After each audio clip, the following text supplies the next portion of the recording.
What is good, YouTube? This is your boy Aaron. This is the Courtside podcast, and we are back today, and we are talking about the NBA. Now, I didn't want to start with this, but just so I don't forget my points,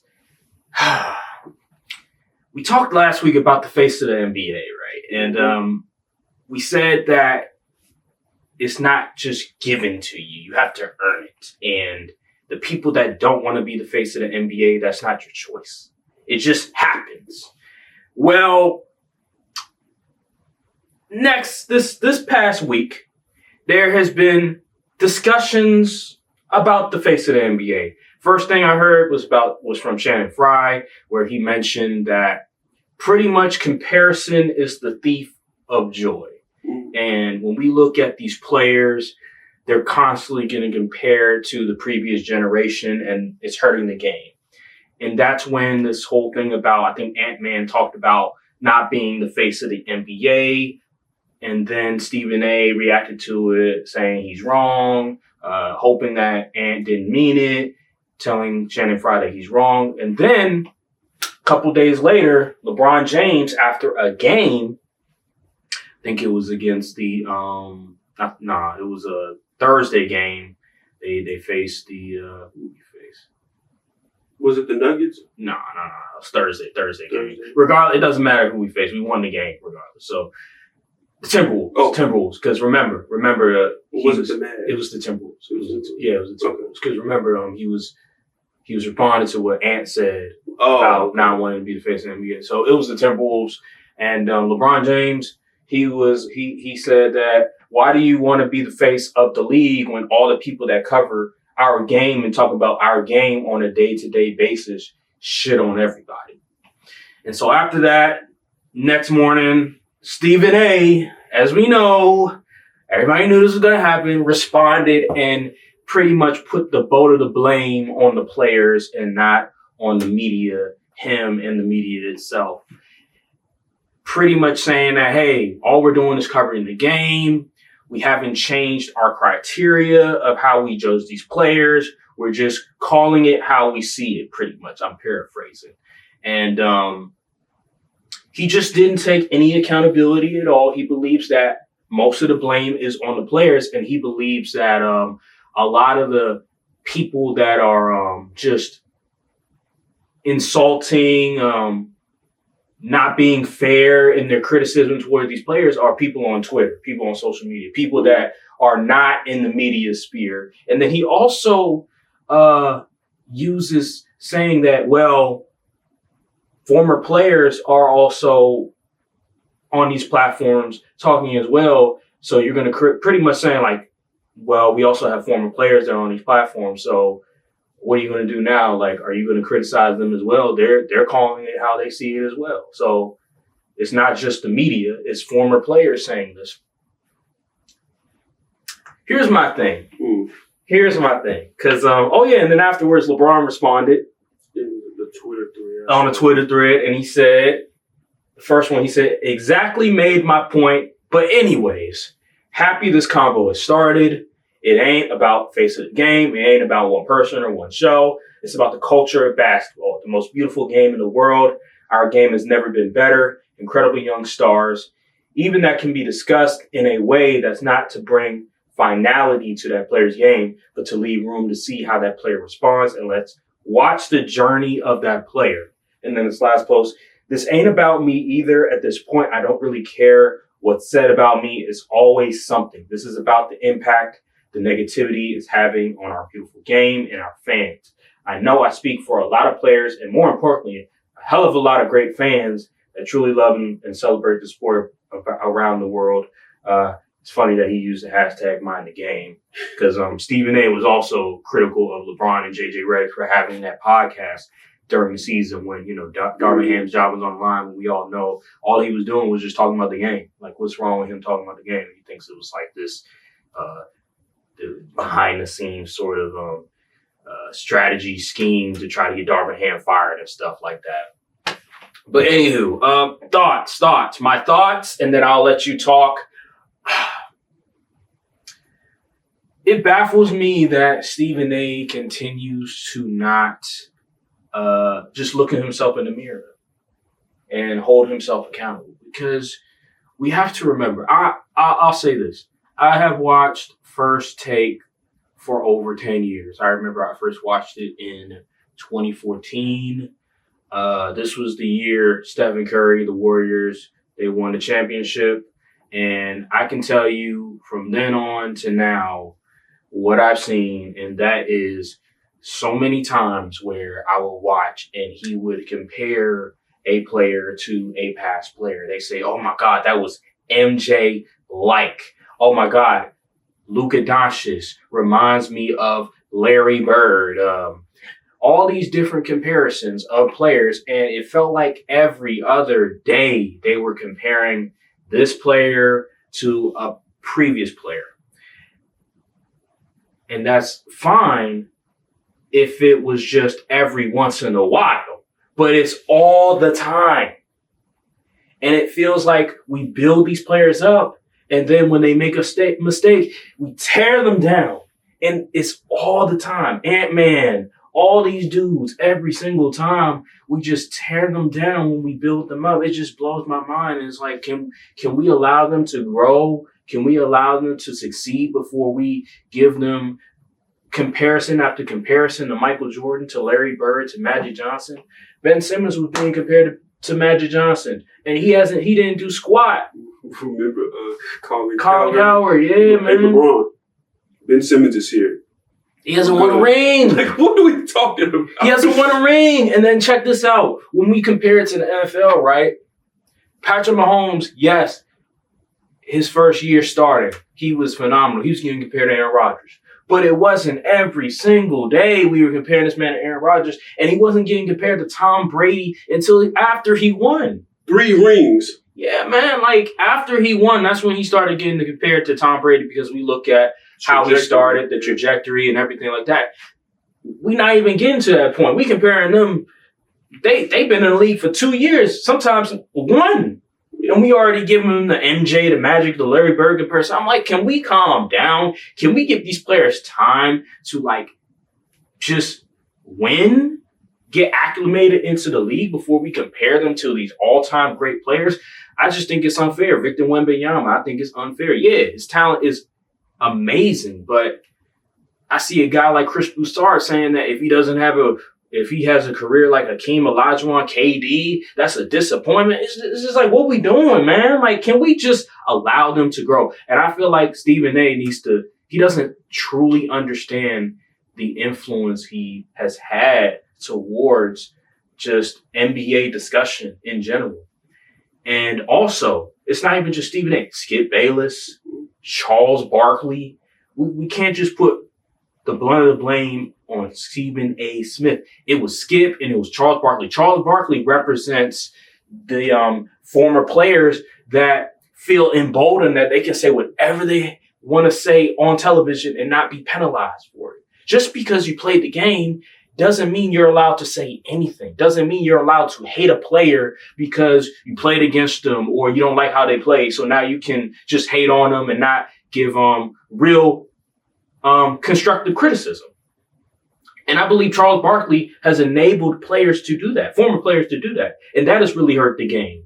Skip Bayless, the animated stuff, the calling players out of their names and stuff like that. Just finding different ways to not validate players' greatness. Like LeBron James, oh my God, he shot terrible from the free throw line. Who cares? You know what I'm saying? Oh, he went to the finals all these times and he lost in the finals, but he went to the finals, you know? And I'll admit, I am growing up. I have been somebody that has done that. I'm still working on it. But I acknowledge I was wrong in certain aspects. I have said some things on camera, off camera, that shouldn't be said about players. The last episode, I said, hey, the Knicks defense, they kind of soft. Maybe I shouldn't have used the word soft. Maybe I should have said it's not as physical as it was but then the previous. No, that's not.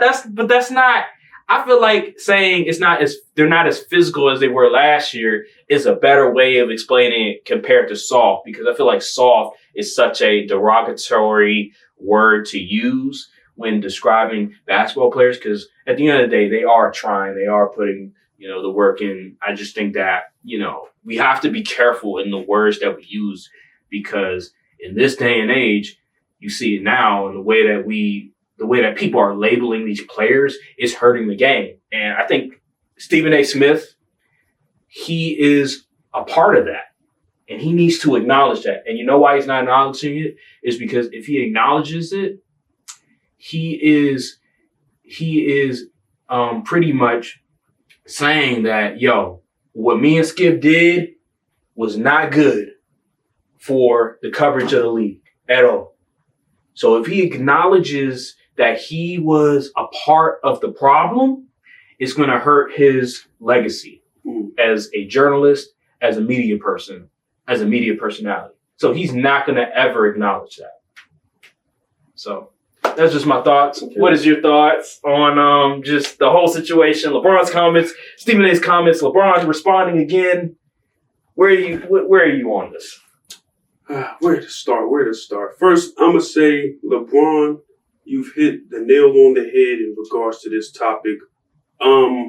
This is bigger than just being a face of the league and all of this stuff. There is a fundamental problem with the coverage of this sport, top to bottom, from the media to the fans, and even how some of the players are regarded. I'm looking at you, Draymond, and it needs to be completely tore down and rebuilt back up, because this league is just so much better talent-wise than it was in the days where people was want to reminisce on. Like, did you know, this is kind of unrelated, but did you know from 1990 to 2020 is the same distance from 1960 to 1990? And you saw how much the game evolved in the 30-period span from the 60s to the 90s. Now, all of a sudden, people want to deny the evolution of the game from the 90s to the 2020s. Like, dude, people born in 2000 will be 30 in 5 years. The game has evolved. The players are better. There's no ifs, ands, or buts about it, okay? Now, whether you say the product of the game, of the league is the same, you can have an argument on that. But let's not sit up here and try to act like the league is full of bums or anything. And did you know Zion got his first career triple-double the other night? I did. Did you see anybody on national media talk about it? Nope. Did you see a whole bunch of social media posts? Nope. And it's like that because the media told us, oh, Zion, he's a fat, overweight bust and blah, blah, blah. So people are like, okay. And the fans is like, okay, he's a bust, he's overweight, fat bust. I'm not going to watch any Pelicans games. We already came to a conclusion about this guy. We can't let him grow. How old is Zion? What, 23? He's only 25. 24, excuse me. He'll be 25 this summer. The man got, come on, what are we doing here? We cannot be, now everyone's like, oh, what happened to Ja? Like, you crowned him as this dude so early in his career that when he takes a step back, and y'all not even explaining the reason why basketball-wise. Like, the Grizzlies are not running the same type of offense that they used to run that just completely threw Ja. Yeah. And like the media is not explaining these things, so they just getting narratives off and letting slander fly left and right. And so the fans get influenced by that, and they regurgitate the same stuff because everybody can't watch every game. So they relying on the media, the people that get paid to allegedly watch these games. I'm sure maybe only 50% of the people that cover the sport watch more than 2 games a night. Mm. Because some of the stuff that they're saying, there's no way they watch as much basketball as they claim they do. And it's just baffling to me. LeBron was absolutely right on this. The media needs help, and the fans need help too. There's no way. I know everyone likes that NBA Centel account, but why is there actual teams parading and trying to like make him a martyr when all he does is spread disinformation. Not even disinformation. Like he's literally intentionally trying to put out false information, and then y'all just eating it up. And like, look at his Centel. Oh, you're the GOAT, bro. Like, come on, basketball reference. Not basketball reference. Basketball. What's it? Remember that? It was that account on Twitter before Sentinel where they were spreading disinformation and like media people would use that account. Ball sack Sports. Like literally, they're just carrying on the legacy of ball sack sports. It's just like it's a whole lot of work that needs to be done for this league to get better. And I don't know where to start. I mean, you really could start at the media level because I don't even bother watching NBA media at this point because you're not really going to get much of anything that you wouldn't get from a barbershop. Why is the people that's supposed to be paraded on TV giving the same level of analysis that you would hear from some old head at the barbershop that swore that Isaiah Thomas is better than Steph Curry? Like, no, we not getting much of anything from these dudes nowadays, and it's just the sad state of affairs because it wasn't always like this. No, it wasn't always like that. No. It just was a crazy shift.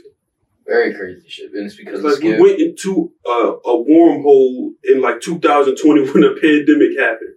No, it wasn't even before that. Yo, let me tell you something. So, again, Skip, Chuck, and Stephen A. Smith. They are the ones that has made the coverage bad compared to what it was before. Because when you look at them, their whole thing is, okay, I'm going to be all animated. I'm going to be over-exaggerating. I'm going to call them out their name. I don't need to give real analysis of a game. You know what I mean? And we're going to debate about it, too. It's not about who's right or wrong. It's about, I'll beat you in this debate. And whoever shouts the most wins more times than not. And whoever is funnier wins in that scenario. So like that's really what it is. It's about the entertainment rather than the actual analysis, in my opinion. They're not trying to teach the game anymore. They're just trying to entertain you. And that's hurt the game. That's just hurt the coverage of the game overall. And then also another thing that I believe Stephen A. we mentioned, come to conclusions on players, keep regurgitating these same sort of points about these same players, and then saying that because of these players are doing X, Y, and Z, all of a sudden we still have this problem in the league, and that's just not the case. So he'll keep bringing up Joel Embiid, Kawhi Leonard, low management problem, when those are horrible examples because we know those guys are always hurt. Like they actually have legitimate injuries. And then he's all of a sudden he's saying, we still have a low management problem. That is not true. They have actually done a pretty good job of addressing load management. I just think at this point, we have to look in the mirror. Matter of fact, all these media people have to look in the mirror and ask yourself, are we really doing a fair job of covering the game, or are we just regurgitating the same points we made 5 years ago? Because that's what Stephen A. is doing a lot of times. He's looking at himself from 5 years ago and say, okay, what did I say 5 years ago? All right, bet. Here's an example of what I said 5 years ago from this player. And then I'm going to use that player as an example why there's still a problem with what's going on in the NBA. Like, that's just not true. That is not true. I don't think Stephen A. watches any basketball for real. I think he watches it, but not nearly as much as what he lets on. You know how much that man works? I don't know what time he's finding to watch any games. I think he watches it. From being on First Take, from being on his podcast, then he's making Fox News appearances and doing like being in the political space. When does he actually have time to watch basketball on a night-to-night basis? I think he watches it. He may watch Knicks games. Yeah, he'll watch. I don't think he watches a whole lot of it, but I think he does watch it, but just not like he's not gonna watch like 2, 3, 4 games a night. I think he may watch maybe one a night or maybe one every 2 nights. I don't think he's watching it all the time. So to what you say, I still think he watches it. It's just not to a degree like some of the other media people that are NBA specialized media people that have to cover the game every night, that have to talk about the NBA every day, like Kendrick Perkins and all them NBA Today. Like they actually have to watch all the games. Tim Legler, those type of people. But he's just somebody that I just think is a cancer. I hate to say it, but a cancer to the coverage of the NBA because he doesn't give a fair and accurate assessment of the game. It's all points that he's already made from 5 years ago that it's just not true. It's just not true. And Kenny Beecham made a video about Yeah, I this. saw that. That was a great video, by the way, the breakdown and everything like that in terms of the style of play. People have certain criticisms about shot selection, and he compares it to 20 years ago when guys who were not good shooters from the mid-range were taking bad mid-range shots, and they weren't connecting on those mid-range shots. And so I just think we need to just accurately talk about the game in a way that doesn't diminish these players. And I love Brian Windhorst's point when he said that the balance, there's no balance. It feels like it's too much of one thing over the other. We need to get to a perfect balance where we have the criticism, but we have the praise. And it's not enough of both. It's too much criticism and not enough of praise. And that's the problem with the league. It's too easy for us to just criticize these players. We need to take it upon ourselves to come out and give these players praise. Stephen Curry, they literally took 2 segments, the first 2 segments. First one was about what LeBron said. Second segment was about Draymond saying that, oh yeah, from 2015 to 2019, that was the best era of basketball, in my opinion. They took the first 2 segments was about nothing going on the court currently. And Stephen A took, 30 seconds in the intro talking about Stephen Curry and, the 56 points. We should have been talking about that the first segment. But no, he wants to talk about what LeBron said and what Draymond said. Who gives a damn? I turned the TV off the minute they were talking about Draymond and what he said about, my era from 15 to 19 was the best basketball. I turned that shit off. I'm like, what are y'all talking about? The national media hasn't even figured it out. But the show that I work on at my actual job, he is a DC media sports guy. Even he started off the show with the Steph Curry 56 points. And he's not even a strictly national media guy. Mm-hmm. Like, how come it's always just the national media that just can't figure it out? It's because the people that are in power have they want to, they feel like this is what people want to see. That's not always the case. That is not always the case. And you have the power to influence people on what they want to see, how they act. And the reason why there's all these stat muse accounts, a lot of these Twitter trolls about NBA players, ring culture, is because of Stephen A. Skip and all these, even Shaquille O'Neal. These guys are pushing that. And what are these people going to do? They're going to look at that and say, that's the criteria. That's how we doing debates. All right, bet. Then we'll do the same thing.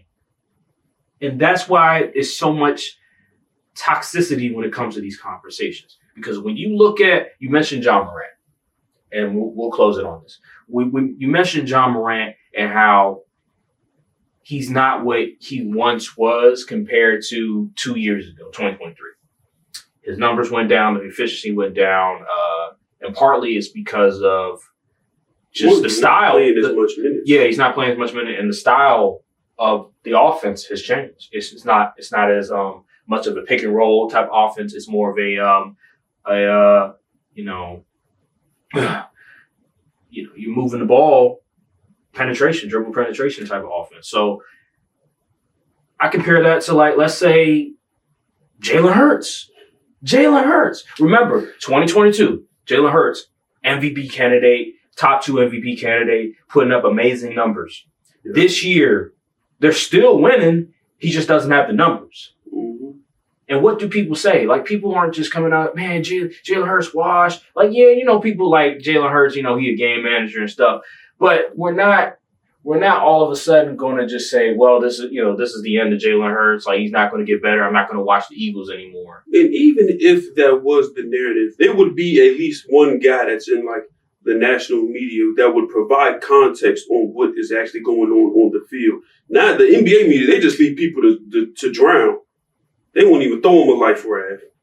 They leave the people, the fans, to interpret for themselves. The So, yeah, man, like when you watch the Grizzlies, you see the difference. And I'm not saying John Morant isn't he hasn't fallen off a little bit, but we need to understand why that is, per se. And there's not enough of it. And also, like, just the Zion Williamson thing, like, he's actually improved tremendously. When he shed that weight, he's actually looked a lot better in his performances compared to the previous season, but nobody talks about it because they're not winning, and he has this just stigma attached to his name. We just got to do a better job of that, man. Zion is phenomenal when he's actually playing. Yeah, when he's actually playing. He's actually his well. His field goal percentage in the paint is insane. Yeah, he's one of the best interior scorers we've seen in ever. Yeah. And he's playing well. And he's like 6'6". Yeah, he's only 6'6".